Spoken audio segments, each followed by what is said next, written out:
करिए। नमस्ते मिलिंद जी, thank you so much. और यहाँ उपस्थित सभी लोगों को मेरा नमस्ते। जैसा कि आप सबको पता ही है कि हम इस book light on the path इसका हम अध्ययन कर रहे हैं और ये आज हमारा भाग तीसरा हम ले रहे हैं। तो आप लोगों ने बहुत लोगों ने इसको पढ़ा भी होगा। ये मास्टर हिलेरियन ने मैबल कॉलिंस के द्वारा इसके जो कंटेंट्स हैं वो हमको दिए हैं।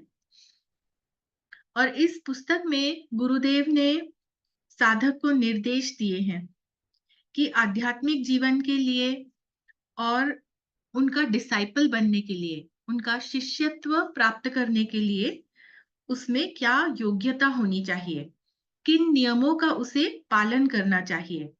इन्हीं बातों पर इस पुस्तक में प्रकाश डाला गया है। ये हमने देखा है कि सांसारिक के साथ में आध्यात्मिक महत्वाकांक्षा भी इसको डिसाइपल को या जो एस्पिरेंट है उसको नहीं रखनी चाहिए। पहले उन्होंने कहा था किल आउट एम्बिशन, लेकिन महत्वाकांक्षा ना रखते हुए भी उसको उन्हीं लोगों के समान परिश्रम करना है जो महत्वाकांक्षी हैं। तो ये हमने पहले 2 सेशंस में देखा था। उसको जीवन के प्रति मोह भी नहीं रखना है और सुख सुविधा की चाह भी उसको समाप्त कर देनी है। Desire of life and desire of comfort ये भी उसको मिटा देने हैं। लास्ट सेशंस में हमने ये भी देखा था। और उसको जीवन के प्रति मोह नहीं रखना है, लेकिन फिर भी जीवन का सम्मान करना है और प्रसन्नता पूर्वक उन्हीं लोगों के समान जीना है जो जीने सुख सुविधा के लिए जीते हैं। तो ऐसा उसका एस्पिरेंट का जीवन ऐसा होना चाहिए। और हृदय में जो ये सेपरेटनेस का पौधा है, अलगावपन का पौधा, उसको एस्पिरेंट ने उसको जड़ से निकाल देना है। और जो डिसाइपल है, जो एस्पिरेंट है, उसको भूत या भविष्य में नहीं बल्कि प्रेजेंट में यानी कि इटर्नल में जीना है, क्योंकि इटर्नल में जीने से ये पौधा वहां नहीं पनप सकता। तो ये एक थोड़ा सा ब्रीफ था बैकग्राउंड जो हमने अभी तक कवर किया है। अब मैं आपके साथ स्लाइड शेयर कर रही हूँ और आज जो हम कवर करेंगे वो हम देखते हैं।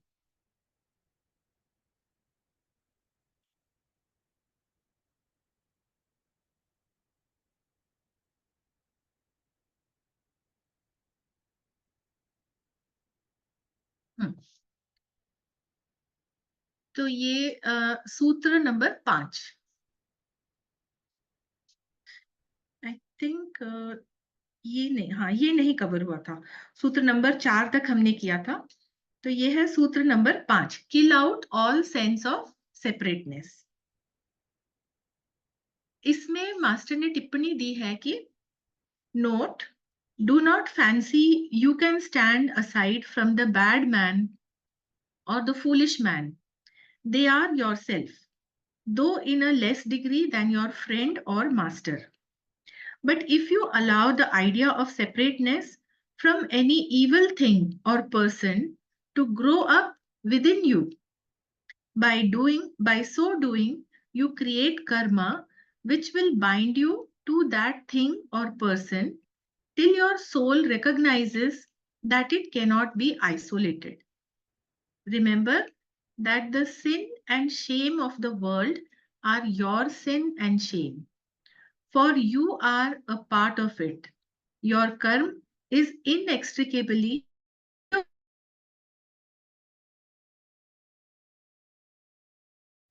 तो हमने पिछले सेशन में जो देखा था कि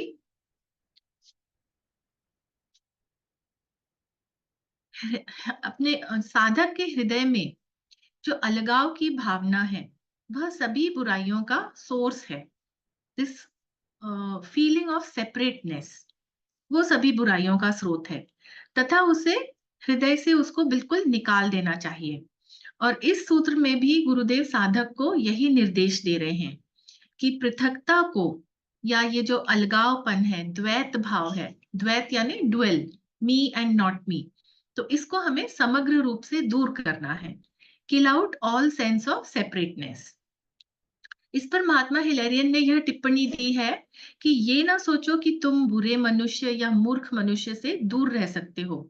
नॉर्मली सबके मन में ये बात होती है कि हम तो अच्छे हैं, हम अब स्पिरिचुअल पाथ पर चल रहे हैं, तो वो सोचते हैं कि बुरे मनुष्य से या मूर्ख मनुष्य से उन्हें दूर रहना है।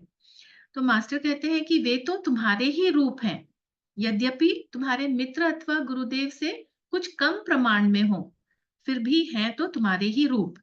अब ये कैसे संभव है कि वो हमारे रूप हैं? तो इसको थोड़ा-सा हम विस्तार में समझते हैं। प्रत्येक व्यक्ति की आध्यात्मिक उन्नति से समस्त मानव जाति की उन्नति होती है। समस्त मानव जाति उन्नति के पथ पर अग्रसर होती है और ठीक उसी प्रकार हर मनुष्य के जो ये मूर्खतापूर्ण या बुरे कर्म होते हैं, उससे भी पूरी मानव जाति अफेक्ट होती है। पूरी मानव जाति उसका भागीदार होती है। तो ये बात ध्यान रहे कि brotherhood is a fact in nature. ये हमें बनाना नहीं पड़ता है ब्रदरहुड को। Brotherhood is a fact in nature और इसी कारण किसी भी एक व्यक्ति के गलत कार्य से सभी का नुकसान होता है और किसी एक के ही सही कार्य करने से सभी का उत्थान या बेनिफिट होता है। तो अब ब्रदरहुड का मतलब ये नहीं है कि सब इक्वल हैं। ब्रदरहुड का मतलब बराबरी या इक्वालिटी नहीं है, क्योंकि बंधुत्व भाव होते हुए भी विविधता उसमें निहित है, उसमें ऑलरेडी इन्वॉल्व है।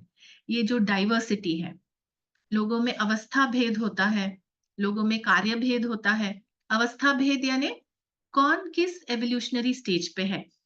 कोई अधिक इवॉल्व हो चुके हैं, अधिक स्पिरिचुअल हैं, महात्मा गण वो हमसे बहुत अधिक इवॉल्व हैं और कोई अभी इवॉल्व हो रहे हैं, नीचे की लेवल पे हैं।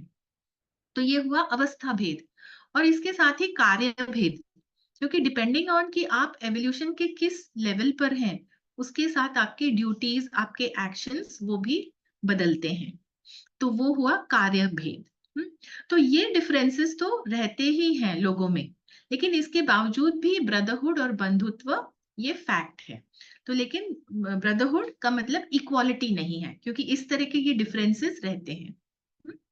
इसलिए भले ही साधक की अपने मित्र या गुरुदेव से उसको लगेगा कि अधिक समानता है, क्योंकि वो भी आध्यात्म के पथ पर बढ़ रहा है, तो उसको लगेगा कि गुरुदेव से उसकी अधिक समानता है। किंतु जो दुराचारी और बुरे व्यक्ति हैं, उनसे भी वह संबद्ध है, उनसे भी वह एसोसिएटेड है। तो अब कोई भी व्यक्ति गुरुदेव से अपना एकात्म्य माने, ये तो वह प्रसन्नता से करेगा कि वो गुरुदेव के समान है या उनकी तरह बनने की कोशिश कर रहा है। तो ये तो सभी शिष्य प्रसन्नता से मानेंगे, किंतु एक अपराधी से या कोई बुरा व्यक्ति, कोई शराबी हो, पतित हो, तो ऐसे व्यक्ति से एकात्मता स्वीकार करना, ऐसा कोई नहीं चाहेगा। ऐसा स्वीकार करने में वह हिचकिचाएगा। परंतु हमें क्या बतलाया है थियोसॉफी में कि मानव जाति तो एक ही है, छोटे बड़े सभी एक ही जीवन के विविध रूप हैं। जो बड़े हैं, जो हमसे अधिक इवॉल्व्ड हैं, वो हमारा ही अंग है। हमें उनके प्रति अग्रसर होना है। We have to move towards them, towards the path which they have taken. और जो हमसे छोटे हैं, हमसे अभी कम इवॉल्व्ड हैं, तो वे भी हमारा ही अंग है। हमें उनको ऊपर उठाना है, उनकी मदद करना है। तो ठीक ये जो सिनेरियो है, ये बिल्कुल ऐसा है जैसे डॉक्टर होता है, तो कर्तव्य करता है वह अपना। कर्तव्यशील डॉक्टर कभी रोगी से घृणा नहीं करता, लेकिन जो उसको रोग है, उसको वो ठीक करता है। तो रोग शत्रु है, रोगी नहीं। तो यही भाव हमारा भी होना चाहिए। जो अभी कम इवॉल्व लोग हैं या कोई अपराधी हैं, पतित मनुष्य जो हैं, उनके प्रति हमें भी इसी प्रकार का भाव रखना चाहिए। अब आगे नेक्स्ट पॉइंट में महात्मा जी कहते हैं सेपरेटनेस के बारे में। If you allow the idea of separateness, तो क्या होता है? तो वे कहते हैं कि यदि तुम किसी बुरी वस्तु अथवा किसी बुरे मनुष्य से भेदभाव की भावना रखोगे और उस दुर्भावना को अपने हृदय में बढ़ने दोगे, तो तुम्हारा कर्म बनेगा। तुम जैसा सोचोगे, जैसा भाव रखोगे, उससे तुम्हारा कर्म बनता है। और तुम्हारा कर्म फल तुमको उस वस्तु से या उस व्यक्ति से तब तक बांधे रखेगा जब तक तुमको यह ज्ञान ना हो जाए कि तुम उससे अलग हो ही नहीं सकते। सो this is the law of कर्म। जितना आप उससे दूर हटने की कोशिश करोगे, आप उससे और बंध जाओगे।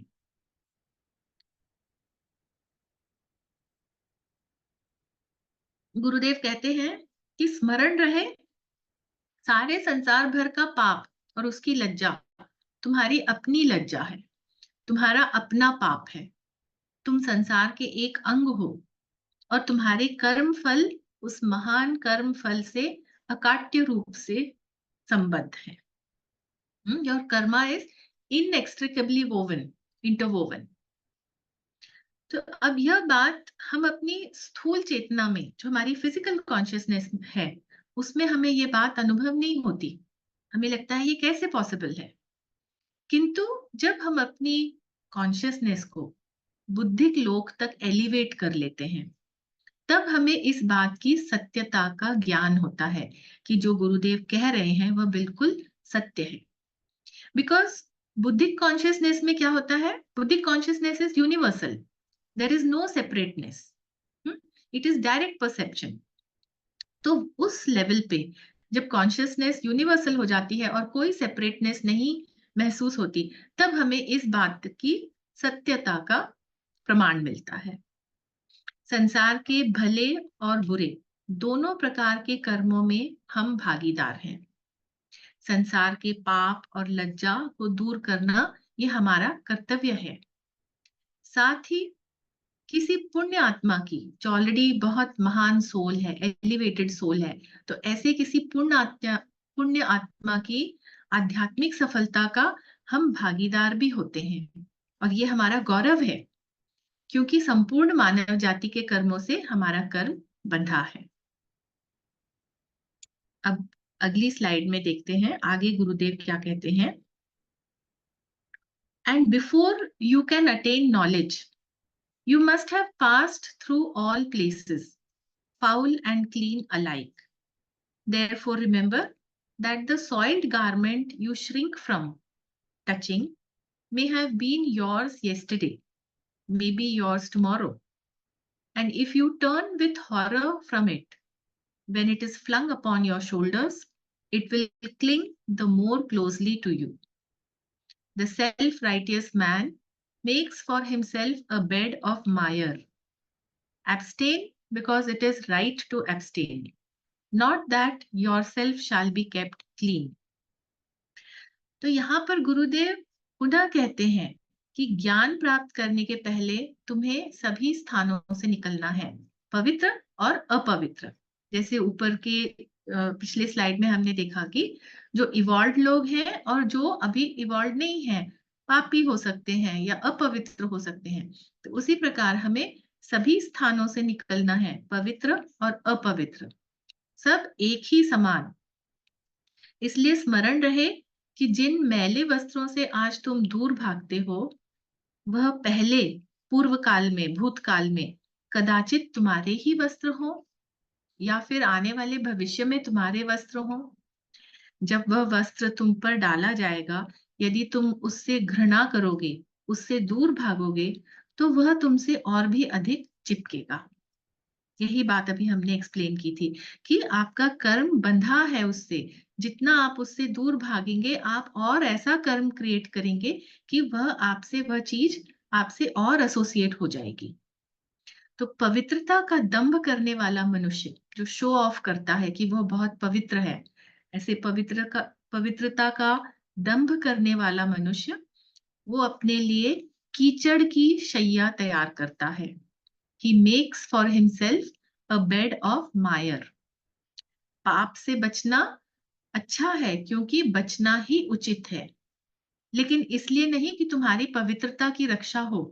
That is exactly what Gurudev is saying, कि पवित्रता का दंभ नहीं भरना है कि हमारी पवित्रता की रक्षा हो और तुम शुद्ध शुद्ध बने रहो, इसलिए नहीं, बल्कि इसलिए क्योंकि उससे बचना उचित है। It is the right thing to do. तो यहाँ पर एक ये बात बहुत ध्यान से समझना है कि इस जन्म में भले हम सोच रहे हैं कि हम अध्यात्म के पथ पर आगे बढ़ रहे हैं, लेकिन यहाँ पर पहुंचने के लिए हमने पिछले अनेक जन्म लिए हैं, तब हम अपनी इस वर्तमान अवस्था तक पहुंचे हैं। और उन जन्मों में हमने बहुत से प्रकार के कर्म भी किए होंगे, परंतु यह आवश्यक नहीं है कि हमने सभी प्रकार के घोर पाप किए हैं। गलतियां अवश्य हुई होंगी, कुछ पाप भी हुए होंगे, लेकिन सारे पाप हमने किए हैं ऐसा भी जरूरी नहीं है, क्योंकि मनुष्य दूसरों के अनुभव से भी तो बहुत कुछ सीखता है। तो लेकिन ये ध्यान में रखना है कि हमसे भी गलतियां और पाप हुए होंगे। तो यही कारण है कि अभी हम समझ रहे हैं कि हम पवित्र हैं, लेकिन पिछले जन्मों के भी हमारे कर्म रहे होंगे जिसका अभी हमें भान नहीं है। जब शिष्य बुद्धि लोक की चेतना को प्राप्त कर लेता है, तब गुरुदेव की चेतना से उसका एकात्म्य हो जाता है। अभी हम कौन से लेवल पे हैं? मानसिक लेवल पे। और माइंड कैसा होता है? डिवाइसिव, इसलिए हमें सेपरेटनेस लगती है। लेकिन जब शिष्य बुद्धि लोक में उस चेतना को प्राप्त कर लेता है, तो वहां पर ये सेपरेटनेस नहीं है, वहां पर वननेस का अनुभव होता है। तब गुरुदेव से उसकी कॉन्शियसनेस एक हो जाती है। तो ये सोचने की बात है कि कॉन्शियसनेस तो एक ही है। अगर गुरुदेव से उसकी कॉन्शियसनेस एक हो जाती है, तो उसी प्रकार कोई पापी या अपराधी जो है, उससे भी एकात्मता संभव हो जाती है कॉन्शियसनेस के लेवल पर, क्योंकि बुद्धिक कॉन्शियसनेस में वननेस का एक्सपीरियंस होता है।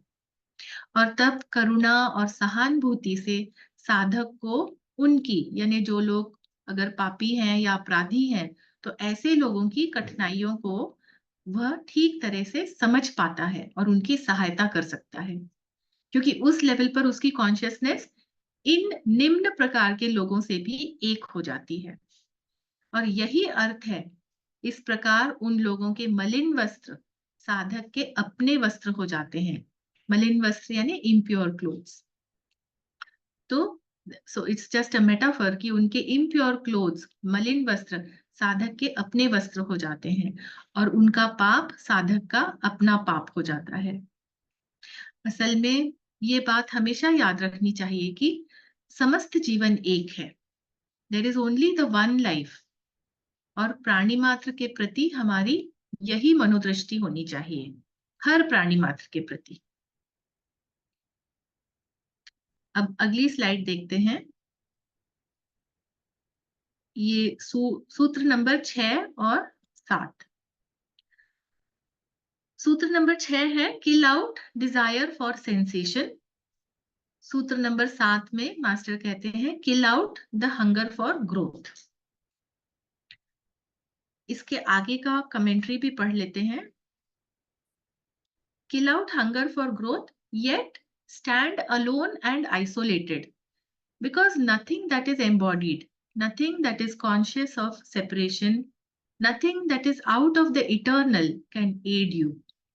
Learn from sensation and observe it, because only so can you commence the science of self-knowledge and plant your foot on the first step of the ladder. Grow as the flower grows, unconsciously but eagerly anxious to open its soul to the air. So must you press forward to open your soul to the eternal. But it must be the eternal that draws forth your strength and beauty, not desire of growth. For in the one case, you develop in the luxuriance of purity. In the other, you harden by the forcible passion for personal stature. अब यहाँ पे आप देखिए, ये बात पहले भी हमने डिस्कस की है कि we must kill out separation. समस्त जीवन एक है, और यही मनोदृष्टि हमें सभी प्राणियों के प्रति रखनी है। किंतु फिर भी गुरुदेव कहते हैं कि yet stand alone and isolated। समस्त जीवन एक है, लेकिन फिर भी stand alone and isolated, Because nothing that is embodied, nothing that is conscious of separation, nothing that is out of the eternal can aid you. ऐसा गुरुदेव क्यों कह रहे हैं? क्यों कोई उसकी मदद नहीं कर सकता? क्योंकि शिष्य को अकेले और अपने पैरों पर खड़ा होना है। इसलिए कोई भी जो देहधारी है, एम्बॉडीड है, कोई भी जो पृथकता का भाव रखता है, यानी जो सेपरेशन के प्रति कॉन्शियस है, और कोई भी जो शाश्वत में नहीं जीते, जो इटर्नल में नहीं जीते, ऐसे लोग साधक की सहायता नहीं कर सकते और शिष्य को अकेले ही अपने पैरों पे खड़ा होना है। इसीलिए गुरुदेव ने कहा है, yet stand alone and isolated. अभी देखिए, पिछला जो सूत्र था, छठा सूत्र, पिछले स्लाइड में, kill out desire for separation. तो ये kill out desire for sensation, sorry my mistake, the sixth सूत्र is kill out desire for sensation. तो सेंसेशन का अर्थ है संवेदना, संवेदना की इच्छा को दूर करो। और ऐसा गुरुदेव क्यों कह रहे हैं, ये इसका एक्सप्लेनेशन इन्होंने आगे लिखा है कि kill out desire for sensation, learn from sensation and observe it, because only so can you commence the science of self knowledge and plant your foot on the first step of the ladder. मेरे ख्याल से ये जो first step है, ये सबसे महत्वपूर्ण है आध्यात्मिक पथ पर, इसलिए इसको हमें बहुत भली भांति समझ लेना चाहिए। ये जो सेंसेशन है, जिसको गुरुदेव कह रहे हैं kill out desire for sensation, ये सेंसेशन हमारी इंद्रियों से उत्पन्न होते हैं, जो सेंस ऑर्गन्स हैं। सेंस ऑर्गन्स किसके लिए हैं? शब्द, स्पर्श, रूप, रस, गंध, ये चीजें हमें महसूस होती हैं। इसके लिए जो ऑर्गन, सेंस ऑर्गन्स हैं, वो क्रिएट करते हैं ये संवेदनाएं। तो साधक को इन संवेदनाओं का निरीक्षण करना चाहिए और उससे शिक्षा लेनी चाहिए। यही आत्मज्ञान की पहली सीढ़ी है, यानी साइंस ऑफ सेल्फ नॉलेज। इंद्रियों और मन से स्वयं को अलग करना है, स्वयं को अलग करके और इस पूरी प्रोसेस का, इस पूरी प्रक्रिया का निरीक्षण करना है कि क्या प्रोसेस है, कि किस तरह इंद्रियों के अनुभव से मन में एक थॉट प्रोसेस, विचार क्रम उत्पन्न होते हैं। ये स्टिम्युलेंट है। जैसे ये स्टिम्युलस आता है, इंद्रियों के जो क्या कहते हैं, जो इंद्रियों के ऑब्जेक्ट्स हैं, उसके सेंसेशंस जब क्रिएट होते हैं और ये हमारे माइंड तक ट्रांसमिट होते हैं, तो इमीडिएटली माइंड में ये विचारों का क्रम, एक थॉट प्रोसेस उत्पन्न होने लगती है। इस प्रकार जब हम आत्मनिरीक्षण करते हैं, तो मनुष्य अपने अनुभवों के बंधन से छूटता है। वो अनुभव जो इंद्रियों के द्वारा वस्तुओं के संपर्क में आने से होते हैं। फॉर एग्जाम्पल, मान लीजिए आप कोई अच्छा कपड़ा छुइए, बहुत सॉफ्ट क्लॉथ, या कोई बहुत हार्ड क्लॉथ छुइए, रफ क्लॉथ, तो आपको लगेगा कि इससे तो स्किन को बहुत कष्ट होता है, राइट? और कोई बहुत सॉफ्ट क्लॉथ छुएंगे जैसे सिल्क, तो इमीडिएटली उसके छूने से आपकी स्किन को अच्छा लगेगा। तो आप क्या सोचेंगे? हो सकता है आप सोचें कि ऐसे कपड़े का कुर्ता बनाएं, या ऐसे कपड़े की साड़ी खरीदें, या इस कपड़े को पहने, तो वो हमको बहुत अच्छा लगेगा। तो देखिए कैसे सेंसेशन से आपके मन में क्या क्या क्या विचार आने लगे कि मुझे ये खरीदना चाहिए, ये पहनना चाहिए, right? So this is the process that needs to be observed. और आपके मन को ये प्रोसेस बंधन में डालती है। ये जो इंद्रियों के द्वारा जो संपर्क में ये वस्तुएं आ रही हैं, इससे जो विचार उत्पन्न हो रहे हैं, वो आपके मन को बंधन में डालते हैं। तो आत्मनिरीक्षण के इस प्रयास में वे जो वस्तुएं हैं और उनसे ये जो भी संवेदनाएं, ये जो भी सेंसेशन, इसके प्रभाव क्रिएट हो रहे हैं, उनसे मुक्ति मिल जाती है, उनसे मुक्त होना संभव है। और यही उसका तरीका है कि आप ऑब्जर्व करिए, फिर आपको समझ में आता है कि उसका आपके माइंड के ऊपर कितना स्ट्रांग होल्ड है। जब आप ये ऑब्जर्व करते हैं और समझ जाते हैं कि ये आपके माइंड के ऊपर ये होल्ड इस सेंसेशन का है, तो फिर आप उससे छूट जाते हैं, उन संवेदनाओं के प्रभाव से आप मुक्त हो जाते हैं। That is why self observation is the first step for self knowledge. तो अच्छा, ये तो हुआ जब आपके साथ आपके जो भी सेंस ऑर्गन्स हैं उनसे डायरेक्टली आपको कुछ सेंसेशंस मिल रहे हैं। लेकिन ऐसा भी होता है कि मनुष्य की सुप्त वासनाएं हैं, सुप्त कामनाएं हैं, डोरमेंट डिजायर्स जिनको हम कहते हैं।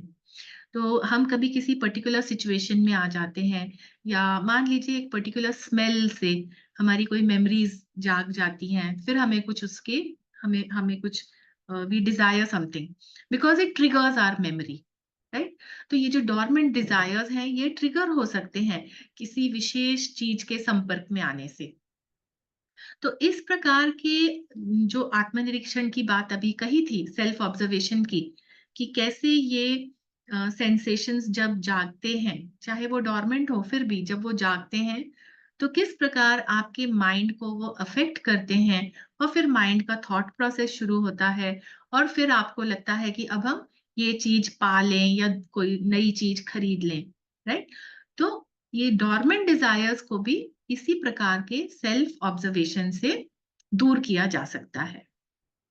तो सेंसेशंस और ये थॉट सीक्वेंस, उनके बीच जो रिलेशन है, उस रिलेशन को समझना है। और जो साधक ऐसा कर लेता है तो वो फिर उसके वश में नहीं होता, यानी अपनी इंद्रियों के वश में नहीं होता, वो अपनी इंद्रियों के प्रभाव से मुक्त हो जाता है। और वही तो अध्यात्म में सबसे पहली कोशिश है, अपनी इंद्रियों को अपने वश में करना है, हमें इंद्रियों के वश में नहीं रहना है। तो सेंसेशन के बेसिस पर आपकी थॉट प्रोसेस नहीं चलनी चाहिए। आपकी थॉट प्रोसेस आपकी विवेक बुद्धि से प्रेरित होनी चाहिए। इसलिए अपने सेंसेशंस को और माइंड को ऑब्जर्व करिए। हम्म? अब हम अपनी डेली लाइफ में रहते हैं, तो ये जो इस तरह के सेंसेशंस हैं ये तो चारों तरफ हैं। चारों तरफ ये संवेदनाओं की लहरें उठ रही हैं, और जब तक उनके प्रभाव जब साधक पर पड़ता है तो उसे विचलित नहीं होना है, उसको एक चट्टान के समान स्थिर रहना है। तभी वह दूसरों की सहायता कर सकता है। अगर इन संवेदनाओं में वो खुद ही बह गया तो फिर वो दूसरों की सहायता कैसे कर सकता है, right? So this is the first and the most important step. संवेदन यानी सेंसेशंस और उनका आवेग, उनका इम्पल्स, इसका अध्ययन उनसे अलग रहकर ही किया जा सकता है। You have to become a observer, you have to observe them. उनसे अलग रहकर उनका निरीक्षण करिए। उनसे अगर आप एकात्म करेंगे तो आत्मनिरीक्षण संभव नहीं है। हम्म? साधक को उन पर अपना स्वामित्व जमाना है और उनके वश में नहीं रहना है। आत्मनिरीक्षण के द्वारा वह आत्मज्ञान के मार्ग पर प्रथम पग रखता है। यही है first step to self knowledge, जिसको सेल्फ ऑब्जर्वेशन कहा है। अब अगला सूत्र देखते हैं, ये भी वो प्रीवियस स्लाइड में है, सूत्र number 7। Kill out the hunger for growth, kill out desire for sensation, ये बहुत इंपॉर्टेंट है, इसको हमने डिटेल में देखा।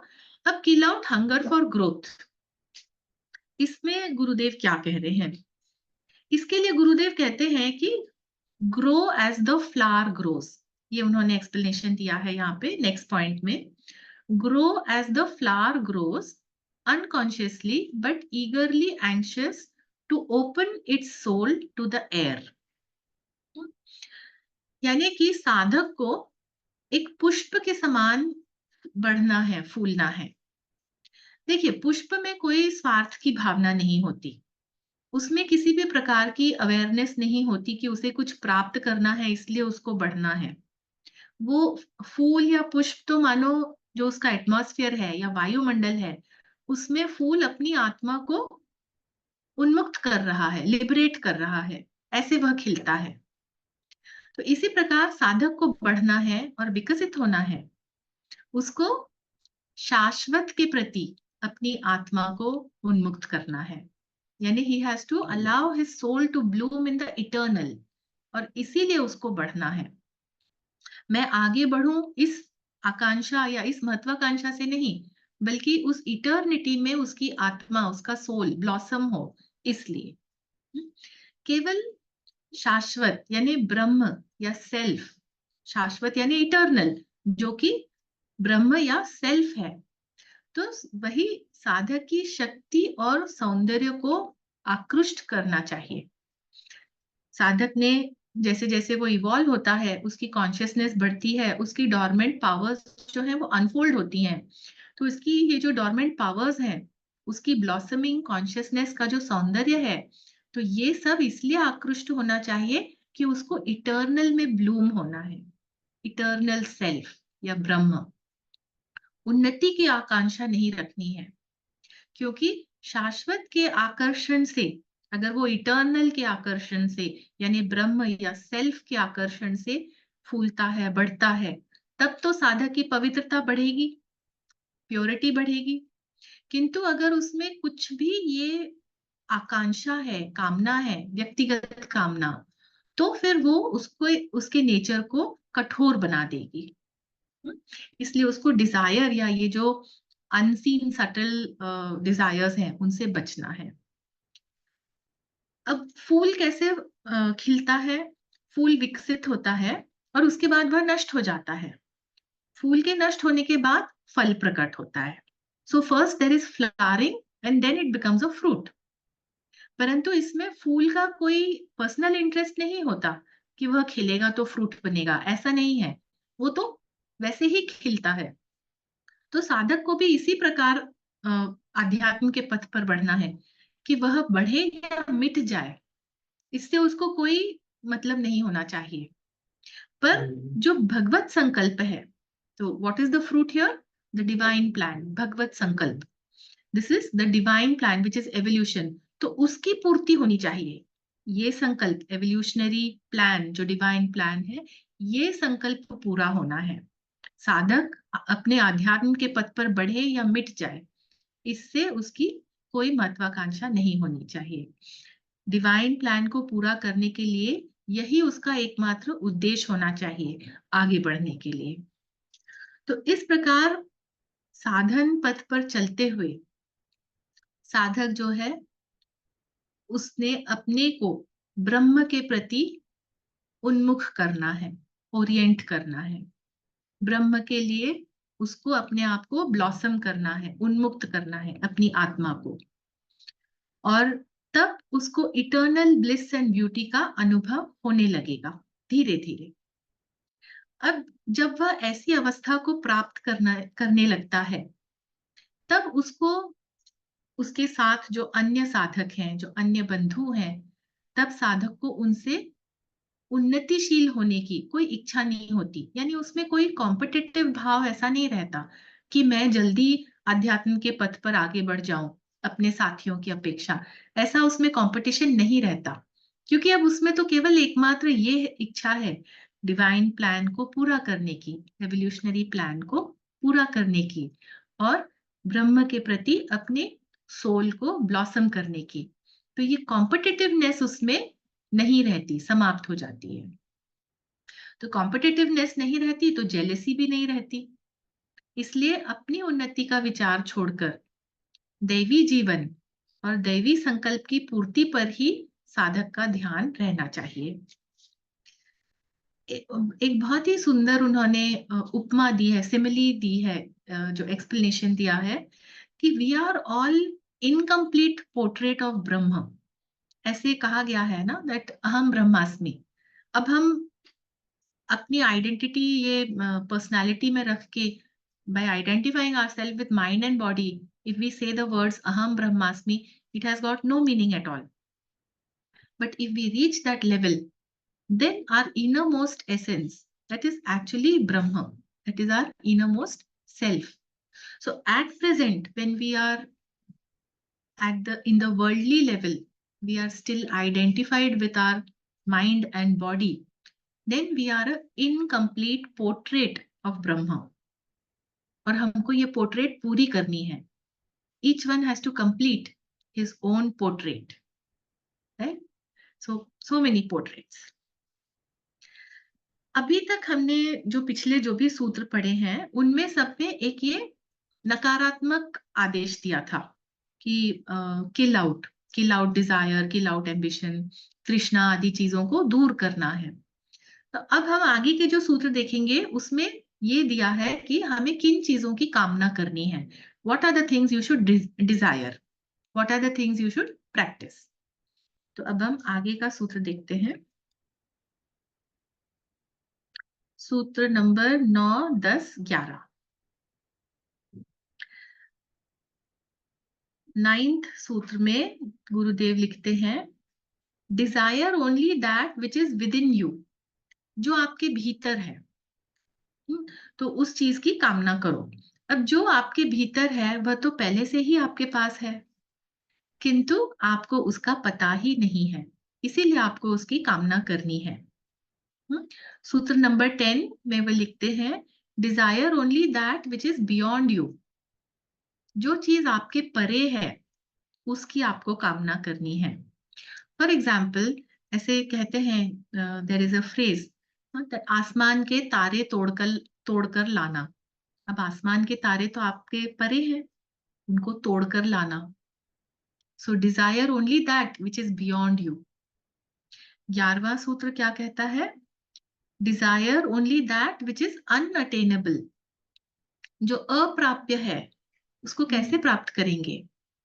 इसमें भी आप एक एग्जाम्पल से समझिए। कैलाश पर्वत के बारे में तो सबने सुना है। कैलाश पर्वत पर आज तक कोई नहीं चढ़ पाया। बाकी सारे माउंटेन्स जो वर्ल्ड में है तो उस पे उनकी समिट तक लोग पहुंच चुके हैं, किंतु कैलाश पर्वत पर ना कोई चढ़ पाया है ना चढ़ सकता है। किंतु आपको वो अटेन करना है, वो अनअटेनेबल है, आपको अटेन करना है। कैसे? आपको शिवत्व प्राप्त करना है। Okay, so you have to attain which is unattainable. तो इस पर गुरुदेव ने एक्सप्लेन किया है, उन्होंने टिप्पणी की है जो आगे की स्लाइड में दी है। पूरा एक्सप्लेनेशन इन तीनों सूत्र का है। उसमें गुरुदेव ने लिखा है, for within you is the light of the world, the only light that can be shed upon the path. If you are unable to perceive it within you, it is useless to look for it elsewhere. It is beyond you, because when you reach it, you have lost yourself. It is unattainable because it forever recedes. You will enter the light, but you will never touch the flame. तो देखिए, पहले गुरुदेव ने क्या कहा कि जो तुम्हारे भीतर है उसकी इच्छा करो। ये सूत्र नंबर 9 में लिखा था, desire only that which is within you. क्योंकि तुम्हारे भीतर समस्त प्रकाश का, समस्त संसार का प्रकाश है। ये उन्होंने यहाँ पे कमेंट्री में लिखा है। तुम्हारे भीतर जो है उसकी इच्छा करो, इसका मतलब वो इसलिए कह रहे हैं क्योंकि तुम्हारे भीतर समस्त संसार का प्रकाश है और वही प्रकाश साधना पथ को प्रकाशित करता है। यदि तुम उसे अपने भीतर नहीं देख सकते तो फिर उसको कहीं और ढूंढना बिल्कुल व्यर्थ है। यदि मनुष्य स्वयं के देवत्व को नहीं पहचान पाता, उसमें जो शिवत्व है उसको नहीं पहचान पाता, तो फिर उसके आध्यात्मिक उन्नति की कोई आशा नहीं है। ये जो प्रकाश है सबके भीतर है, आपके अंदर है, मेरे अंदर है, लेकिन यह प्रकाश आवरणों से ढका है। ये जितने हमारी जो 7 बॉडीज बतलाए हैं ना थियोसॉफी में, तो यही आवरण है और इन आवरणों से वह प्रकाश ढका अवश्य है। तभी हमारा यह काम है कि उन आवरणों को हटाकर प्रकाश को चमकने दें। हटाकर माने हमें डिस्ट्रॉय नहीं करना है बॉडीज को, बल्कि उनको प्यूरिफाई करना है। तो उन आवरणों को शुद्ध करके, उनको पवित्र करके उस प्रकाश को चमकने देना है। तो गुरुदेव हमें आत्मोन्नति का मार्ग बता रहे हैं, राइट? परंतु प्रयत्न तो हमें ही करना होगा। गुरुदेव मार्ग दिखा सकते हैं, he can point us in the direction, but we have to walk on the path. उन्नति का स्रोत हमारे भीतर है और ये हमारी भूल है कि हम उसको कहीं दूर ढूंढने जाते हैं। We have to attain that which is within us. Okay. And ऐसा नहीं है कि बाहर वो चीज नहीं है, प्रकृति के सौंदर्य में वो चीज प्रतिबिंबित होती है, लेकिन प्रकृति के सौंदर्य का प्रतिबिंब, उसके संगीत की प्रतिध्वनि, वो हमारे हृदय से निकलनी चाहिए, right? We have to appreciate the outer beauty by the same beauty reflecting और अराइजिंग इन आवर हार्ट। अगर वो हमारे हृदय से नहीं उठती, तो वह हमारे लिए नहीं के समान है, right? It is as good as it does not exist. जब हम स्वयं को ईश्वर का अंश समझ लेते हैं, we are a spark of the divine, तभी हमारे भीतर स्थित ईश्वर, जो बाहर जगत के ईश्वर का ईश्वर व्याप्त है, उसके दर्शन कर सकेगा। जो बाहर जगत की ब्यूटी है, जो बाहर जगत का संगीत है, उसको हमारे भीतर का ईश्वर तभी उसके दर्शन कर सकेगा, right? The God with in can see the God without in his own creation. यही बात यहाँ पे गुरुदेव कह रहे हैं कि अपने भीतर जो है उसको प्राप्त करो, उसको अटेन करो। अब जो अगला नियम उन्होंने दिया था, desire only that which is beyond you. तो उसके लिए उन्होंने क्या दिया है, जो तुमसे परे है, विच इज बियॉन्ड यू, केवल उसकी इच्छा करो। और इसके लिए उन्होंने एक्सप्लेन किया है गुरुदेव ने, it is beyond you because when you reach it, you have lost your self. It is unattainable because it forever recedes. इसका अर्थ है कि वह तुमसे परे इसलिए है क्योंकि जब तुम उसे प्राप्त कर लेते हो, when you try to find that which is within you or which is beyond you, जब तुम उसको प्राप्त कर लेते हो, तो तुम्हारा अहम मिट जाता है। Okay? See, this is so important. We think that we exist because of this notion of I. This notion of I that is called aham. तो जब तुम उस चीज को प्राप्त कर लेते हो जो तुम्हारे भीतर है या तुम्हारे बियॉन्ड है, तो ये तुम्हारा नोशन ऑफ आई या तुम्हारा अहम जो है वो मिट जाता है। और जैसा कि सदियों पहले जीसस क्राइस्ट ने भी कहा था, that the man who loses his life shell find it. तो जब आपका अहम मिट जाता है, तब आप उसे प्राप्त कर लेते हैं। तो इसका अर्थ ये है कि उच्च जीवन को प्राप्त करने के लिए जो निम्न जीवन है, जो पर्सनालिटी है, वही तो है ना लोअर लाइफ, उसका त्याग करना ही पड़ता है। बिना पर्सनालिटी का त्याग करे, बिना लोअर लाइफ का त्याग किए उच्च जीवन को प्राप्त नहीं किया जा सकता। हो सकता है कि साधक को ऐसा लगे कि उसने कुछ खो दिया है, क्योंकि वो अपने आप को पर्सनालिटी से आइडेंटिफाई करता है। तो अगर पर्सनालिटी मिट गई, तो साधक को लगेगा कि अब तो वो है ही नहीं, उसने कुछ खो दिया। परंतु यह खोना भी प्राप्ति के लिए है, हायर लाइफ की प्राप्ति के लिए है, ईश्वर से एकात्म्य की प्राप्ति के लिए है। तो उसका जो ये पर्सनल नोशन ऑफ आई यानी अहम भाव है, ये तो अवश्य मिट जाता है। किंतु किसी भी अवस्था में साधक का निजी अस्तित्व, उसकी जो यूनिक एग्जिस्टेंस है, वो कभी नष्ट नहीं होती। मोक्ष प्राप्त करने के बाद भी यूनिक एग्जिस्टेंस नष्ट नहीं होती। ये इसके बारे में क्वेश्चन भी आया था एक किसी दूसरे फोरम पे कि कॉजल बॉडी कब नष्ट होती है, इसके बारे में उसका भी आंसर ये है कि कारण शरीर आपका समाप्त हो सकता है, लेकिन आपकी यूनिक एग्जिस्टेंस वो कभी नष्ट नहीं होती। There is no loss of unique existence, बल्कि वह तो और विशाल हो जाती है। अभी आप पर्सनल से इंडिविजुअल होंगे, इंडिविजुअल से फिर आप यूनिवर्सल हो जाते हैं। तो पर्सनैलिटी, इंडिविजुअलिटी, यूनिवर्सैलिटी, लेकिन यूनिकनेस आपकी हमेशा बनी रहेगी। तो ये जो माइंड की वजह से सेपरेशन है, narrowness due to the mind, उसका विनाश हो जाता है और एक विशालता यानी वाइडनेस, उसकी वृद्धि होने लगती है, क्योंकि आप और अधिक यूनिवर्सैलिटी की तरफ बढ़ने लगते हैं, फ्रॉम इंडिविजुअल टू यूनिवर्सल। ठीक है। अब अगला सूत्र जो था इसी सेट में, 11वां सूत्र, desire only that which is unattainable. तो ये सूत्र फिनिश करके फिर हम आज का ये सेशन यहाँ पे रोकेंगे क्वेश्चन आंसर्स के लिए। 11th वाला। तो 11th सूत्र के लिए गुरुदेव ने जो एक्सप्लेनेशन दिया है, उन्होंने क्या कहा है कि desire only that which is unattainable, जो प्राप्त नहीं कर सकते, जो अप्राप्य है, केवल उसकी इच्छा करो।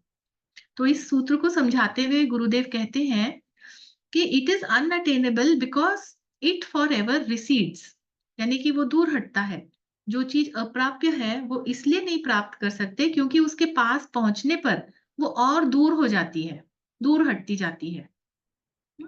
It is like you will enter the light but you will never touch the flame, अर्थात कि तुम प्रकाश में तो प्रवेश करोगे किंतु तुम ज्योति को स्पर्श नहीं कर सकोगे।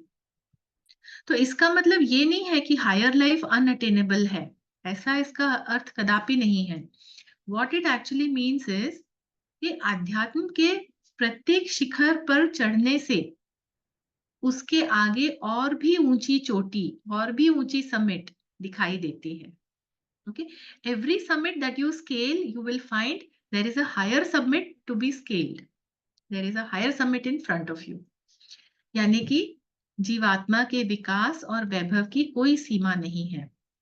ईश्वर से हमारा अधिकाधिक एकात्म्य होता जाता है, फिर भी हम वो जो शुद्ध चैतन्य स्वरूप अग्निशिखा है, जो फ्लेम है, उससे हम सर्वथा एक नहीं होते। Okay, we keep on moving towards the flame. So आवरण पर आवरण खुलते जाएंगे, layers upon layers will open up, लेकिन फिर भी आवरण शेष रहेगा। हमारी प्रगति की कोई सीमा नहीं है और ये प्रगति निश्चित है, ये अवश्यम भावी है हर एक के लिए।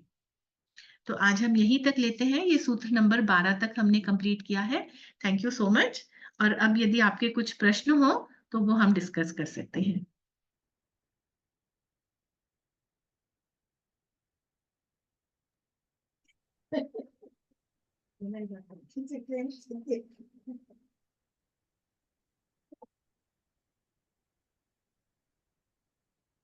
Anything somebody would like to share, या कुछ क्वेश्चंस हो आपके?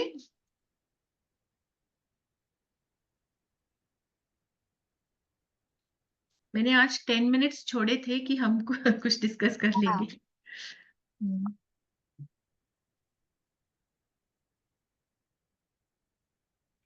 कुणाच्याही मनात काही प्रश्न उत्पन्न झाले असतील तर ते त्यांनी विभाजींना विचारावे.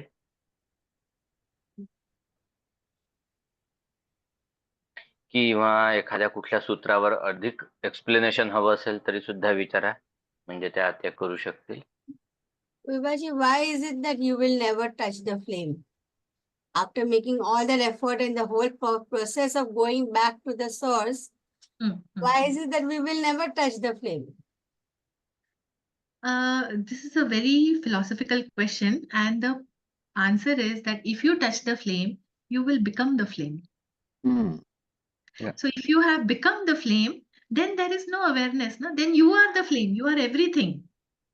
Okay. Right? That means you reach the 7th principle and you become that. What is the 7th principle? It is the Atma. Right? That is the flame. So, और आत्मा तो abstract है. Right? But what is the next lower principle? That is buddhi. Buddhi is pure awareness. So if you are at that level, you will always have the awareness that you are reaching the divine. You are the divine. But the moment you lose the awareness, you become that abstract flame. Then you don't have that awareness that you are something. Then you become one with that abstraction. You become the flame. So at the Buddhic level, you can sort of, what is said is that you will enter the light. But, you will enter the light. Yeah, but it's only the Atman level that you become the flame, you become one, because that means you're practically non-existent again, but at the same time, you are. There is no duality. There is no duality after that. Right. I think that's a better way to explain. There is no duality. Very good. Thank you. Who was that? Kaustubh. Kaustubh ji, namaste. Namaste. Yes, you're absolutely right. और एक तरह से हमें ये ध्यान रखना चाहिए, to say that we don't exist, it gives a very negative sense कि हम एनाइलेट हो जाते हैं क्या, तो it is not that, we are not annihilated. Become one with the source again. That is what I meant over here. That you're not separately existing anymore. Like Correct. even Correct. till the time you're trying to be one with the flame, but you're still, I mean, becoming a part of it. Like you will enter the light, as it is said, but probably when you become a part of the flame or you become one with the flame, it is not about non-existence on that level, but you become one with it. You become one. You have There been is no one with the duality. source. Yeah, that's what he said, no duality. Yes. That's Throughout the Kaustubh Barbadi here. yes. Yes. Throughout the discussion, we see that it's a razor edge. Just like Krishnamurti explains, not this, or even Buddha explains, not this, not this. Yeah. It's something very similar to that is happening. Initially, you say that it's as if you are getting involved in it, and then later on you get out of it gradually. Just like the Atma goes down and goes in the lowest rung possible, and after that it starts evolving. Something similar process is happening here. First thing is you say, I don't want to wish anything. And then later on, you're told to wish something. So it's exactly like the involution and evolution of the Atma that happens. Yes, we can take that simile. Very nice. That is the simile. When the spirit gets involved in matter, and then when the process of evolution begins, so it rises back to its source. Right.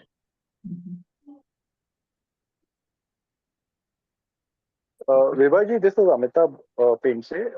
One query on this sutra which you mentioned regarding, that one should not desire growth. I don't remember the exact words, but that is what I remember. Kill out the hunger for growth. Kill out the hunger for growth. That is the hunger for growth. 7 Sutra. Yes. 7 Sutra. So this becomes, in the practical worldly world, becomes a very difficult proposition where the person is trying to evolve on the spiritual path, but at the same time is trying to earn a living, in the worldly sense. And when this particular, sutra, when you read, so, it becomes very difficult not to grow, okay, in the worldly sense, but at the same time, on the spiritual side, you're saying you should kill the desire for growth. Right. I understand your the whatever doubt you are having. Right in the I'm not sure if you have attended the earlier 2 sessions. No, I have not. I'm sorry. Yeah. No, I have not. So in the first session, we said that these sutras are written for different sets of people. The first set of people are the worldly men. They have to have their ambition, otherwise they will not grow in their worldly life. To a school student, college student, to a person who's having a job, if you say you should not have any ambition, then what will he live for? What will he do in the world? Right? The second set of people are the aspirants.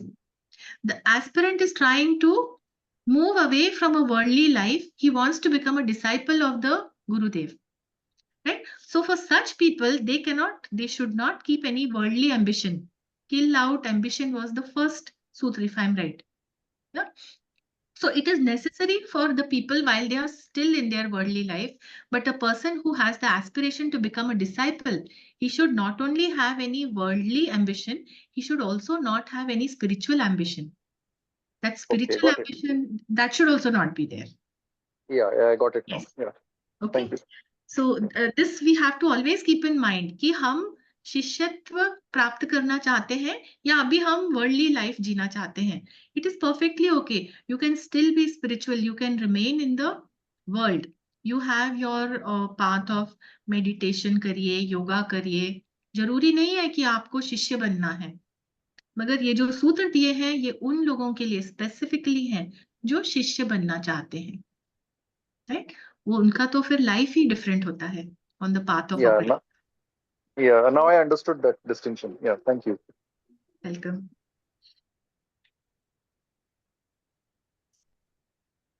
Any more कोण questions? आहे अजून? Yes, 3 मिनिटं राहिल्यात आता. परत एकदा मला विचारायचं आहे विभाजी, हाँ जी, बोलिए। I think the three treatises that we talk about, Voice of Silence, then this particular thing, and At the Feet of the Master. Like At the Feet of the Master, we have this thing where you are trying to climb the first ladder or first rung of the entire thing, Hmm. and the later ones are for something above that. Hmm. So what we are now trying to talk about is something above that. Correct. Okay. So the base itself is different. Hmm. So from there we are trying to climb up, and at the feet of the master we are trying to climb up from the worldly to the discipleship. Hmm. And once you become a disciple or you are in that particular rung of things, then this voice of silence or this particular treatise that we are talking about, Light on the path. okay, Hmm. light on the path, becomes effective or becomes relevant. Kaustubh ji, this is a very good insight और आप सब लोगों को भी इस बात पर ध्यान देना चाहिए। At the feet of the master में बेसिकली उन्होंने क्या बतलाया है, जो 4 बेसिक क्वालिफिकेशंस हैं, राइट? विवेक, वैराग्य, षट संपत्ति और मुमुक्षुत्व। तो ये बेसिक क्वालिफिकेशंस डेवलप करने चाहिए, ये पहला स्टेप है। और जरूरी नहीं है कि कंप्लीटली ये सारी 4 क्वालिटीज डेवलप हो जाएं, उसके बाद ही आप आगे बढ़ सकते हैं आध्यात्म के पथ पे, ऐसा नहीं है। थोड़ा थोड़ा विवेक जागृत हुआ, थोड़ा थोड़ा वैराग्य वर्ल्डली लाइफ से होने लगा, so these qualities have already started developing, and once these qualities come into the aspirant, then he thinks of moving to become a disciple of the adepts, or to become part of the great white brotherhood. Then he comes to these sutra which are given in Light of the Path.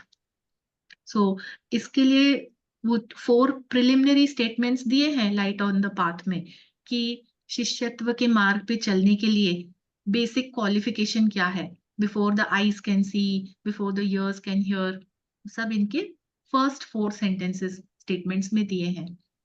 You can have a look at the book in the beginning. So Kaustubh ji, you are absolutely right. So this is the second step, and then once you understand this, then Voice of Silence has layers upon layers of meaning. Every time you read it, you will find a new meaning. Right. very true. Thank you so much. Every time you read Voice of Silence, you get a different insight into your own self. True. And you feel, how did you miss that earlier? That's the feeling you get. Yes, how did you miss that earlier? That is the feeling which comes. And each time it does happen with something in your life, something on the path. Yes. Good enough. Now it's 9. If Vivaji permits, we can proceed. Anybody else has any questions or any doubts or anything? Please. Yes, of course, we can take any more questions. It is not hard and Okay. fast. Yeah. Okay, we can then. Rishida, that is what is entering the flame, entering the light. Entering the light, not the flame as yet. Becoming the flame is something altogether. Together. I think we have to yet know what it means. That we have still not even started going towards it. I mean, नमस्ते। हाँ शीतल जी, नमस्ते, कैसे हैं? हाँ जी, ठीक है, thank you. मुझे आपने 5वें 6वें सूत्र में ऐसा कहा है कि हमें गुरुदेव के पास अगर जाने की कोशिश करनी है तो उससे पहले हमें अपने को शुद्ध करना है पूरी तरह से, इन ऑल सेंसेस। और जब हम बुद्धिक लेवल पे पहुंचते हैं तो वैसे हमारे यानी अगर हम शुद्ध भी रहे तो भी हमारे आसपास इम्प्योर लोग भी रहते हैं और अच्छे लोग भी रहते हैं। तो बुद्धिक लेवल पे जब हम पहुंचते हैं तो hello, can you hear me ma'am? हाँ, बोल तू बोल। हाँ, तो वहां पर हम गुरुदेव के साथ उनके कॉन्शियसनेस में मिल जाते हैं और वैसे ही हम ये उसके बाद ये इम्प्योर या हम सभी में समा जाते हैं और सब हम में समा जाते हैं, right? You said so that impure person I और गेट इट। आत्मा। जो आप बोल रही हैं मैं यस, समझ हाँ, रही हूँ। हाँ, आपका प्रश्न हाँ, बताइए। यस। तो मेरा प्रश्न ये है कि अगर हमें बहुत ही शुद्ध होकर गुरुदेव के समक्ष जाना है, तो जाने के बाद तो ये सब इम्प्यूरिटीज हमारे साथ मिल गई है, means we are one with them. अच्छाई भी तो है ही, लेकिन इम्प्यूरिटीज भी हम उनके साथ भी एक ही है, एक हो गए हैं। नहीं, ऐसा नहीं है कि हम इम्प्यूरिटीज के साथ एक हो गए हैं। कॉन्शियसनेस एक होती है, राइट? हाँ, तो कॉन्शियसनेस एक होने के कारण वो जो व्यक्ति है जिसमें ये सब अपराध भाव है, तो उसकी क्या मनोदशा है वो हम समझ सकते हैं, राइट? और उसकी सहायता कर सकते हैं। उसकी उसके जो अच्छा, ये दुर्गुण है वो हम अपनाते नहीं हैं, हाँ, right? We okay, don't carry his what we say sins or जो vices है, we don't carry that in us. But because consciousness becomes one, we are able to feel as he feels. We can sense that out of what consciousness he is operating, and we can help him. Means to help them we get that perception Yes, and abilities. yes. और जहां तक ये सवाल है कि शिष्य की consciousness गुरु की कॉन्शियसनेस से एक हो जाती है, तो उसमें बहुत से लेवल्स होते हैं। डिसाइपलशिप में बहुत से लेवल्स होते हैं। आपने पढ़ा होगा जो इनिशिएशंस दिए हैं कि पहले वो प्रोबेशनर रहता है, फिर वो एक्सेप्टेड डिसाइपल हो जाएगा, फिर then he attains the sonship of the master. वो गुरुदेव के पुत्र के समान हो जाता है, फिर उसकी दीक्षा होती है, फिर वो अरहत और अडेप्ट बनता है। तो ये सब अलग अलग लेवल्स हैं depending on his consciousness, and Gurudev can always create a barrier between his own consciousness and the consciousness of the disciple. Yes, sir. That adept can do, Gurudev can do that. if the disciple is not proper or हाँ, this is बिल्कुल। something. हाँ, क्योंकि कोई शिष्य के पद को प्राप्त करके भी कोई किसी में अगर कुछ विकार आ जाए, तो गुरुदेव कैसे, मतलब है ना, उसका प्रभाव गुरु के ऊपर भी पड़ता है। जो गुरु की कॉन्शियसनेस का प्रभाव शिष्य पे पड़ता है, तो शिष्य के मन में भी जो विकार है उसका प्रभाव गुरुदेव पे पड़ता है। और ऐसा यदि होता है तो तुरंत ही गुरुदेव अपने और उसके कॉन्शियसनेस के बीच में एक बैरियर क्रिएट कर सकते हैं। और ऐसा ना हो, इसीलिए शिष्य को इतनी तैयारी करनी पड़ती है। इसीलिए बहुत ही कम शिष्य को एक्सेप्ट किया जाता है ना? सब शिष्य बनने भी नहीं पाते। Thank you, ma'am. So nice. Most welcome. Good. Anybody else? कोई और पूछना कुछ चाहेंगे विभा जी से, कुछ बताना चाहेंगे, शेयर करना चाहेंगे, please? No? Can we end the session for the day then? Vibha ji, I think we can end the session here. Yes. Ranal can do the prayers. Honor, Ranal. Let's end with Runal.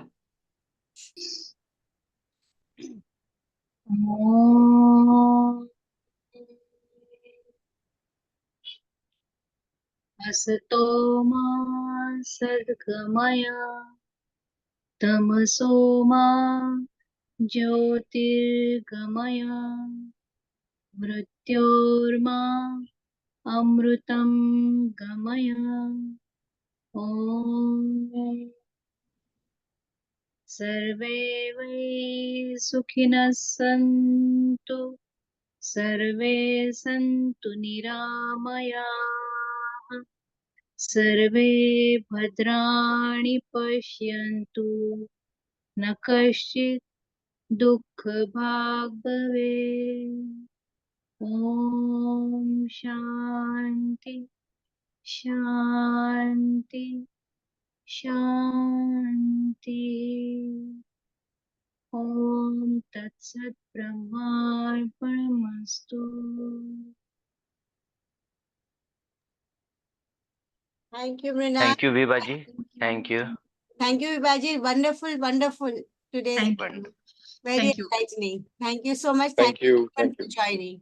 I'll end the meeting for all. Okay. Yes. Thank you, everybody. Thank you.